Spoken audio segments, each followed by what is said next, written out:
کی بات ہے کہ تہجد کے وقت، سحری کے وقت آپ کے بچے سوئے ہوئے ہوں اور نمازوں کے وقت سوئے ہوئے ہوں اور رات کو ہم سے سویا نہیں جاتا ہے.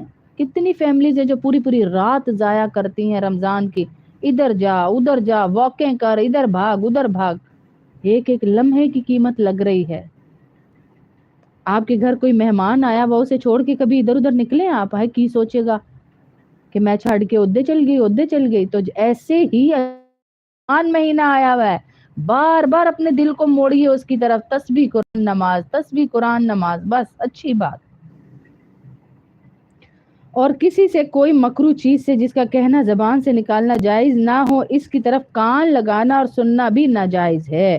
نبی کریم صلی اللہ علیہ وسلم کا ارشاد ہے غیبت کا کرنے والا اور سننے والا دونوں گناہگار ہیں. اب ہم عورتیں خود تو کرتی ہیں، بیچارے مردوں کو بھی بیچ میں ڈالا ہوا ہوتا ہے. ہم بھی بیٹھتے تھے اپنے ابو سے بات کرنے تو میرے ابو کی عادت تھی وہ دنیا کی بات پہ زیادہ جواب نہیں دیتے تھے، ہوں ہاں ہی کرتے تھے، خاموشی.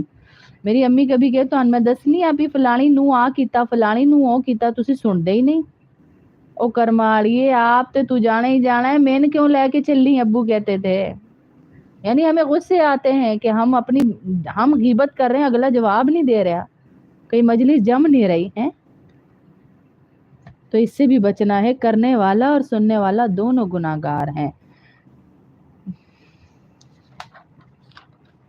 مثلا ہاتھ کا ناجائز چیز کے پکڑنے سے، پاؤں کا ناجائز چیز کی طرف چلنے سے روکنا، اور اسی طرح باقی اعضائے بدن کا، اسی طرح پیٹ کا افطار کے وقت مشتبہ چیز سے محفوظ رکھنا. جو شخص روزہ رکھ کر حرام سے افطار کرتا ہے اس کا حال بھی سن لیجئے. جو بھی شخص روزہ رکھ کر حرام سے افطار کرتا ہے اس کا حال اس شخص کا ایسا ہے کہ کسی مرض کے لیے دوا کرتا ہے مگر اس میں تھوڑا سا سینکھیا بھی ملا لیتا ہے، استغفار. اور اس کے مرض کے لیے تو وہ دوا مفید ہو جائے گی مگر یہ زہر ساتھ ہی اسے ہلاک کر دے گا. سینکھیا کہا جاتا ہے، ہمارے میں کہتے ہیں نا پنجابیوں میں، کہ میرے شوہر کو اکثر یہ ورڈ سمجھ نہیں آتے کیونکہ وہ جو ہے پنجابی ہے نہیں.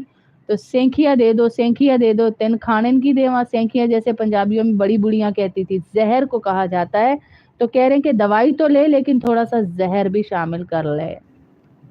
اب ہم تقوی کے لیے روزہ تو رکھ رہے ہیں لیکن ساتھ میں روزہ حرام سے اگر ہم افطار کر رہے ہیں، بینک کی کمائی سے اگر ہم روزہ افطار کر رہے ہیں، سود کے پیسے سے اگر کر رہے ہیں، حرام سے کر رہے ہیں، کسی کا حق مار کے کر رہے ہیں، تو وہ ایسے ہی ہے جو یہ مثال دی گئی.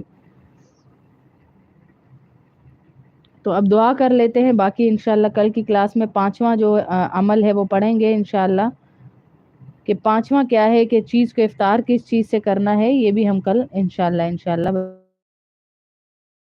سے ہمارے روزے کی بچت ہوگی انشاءاللہ.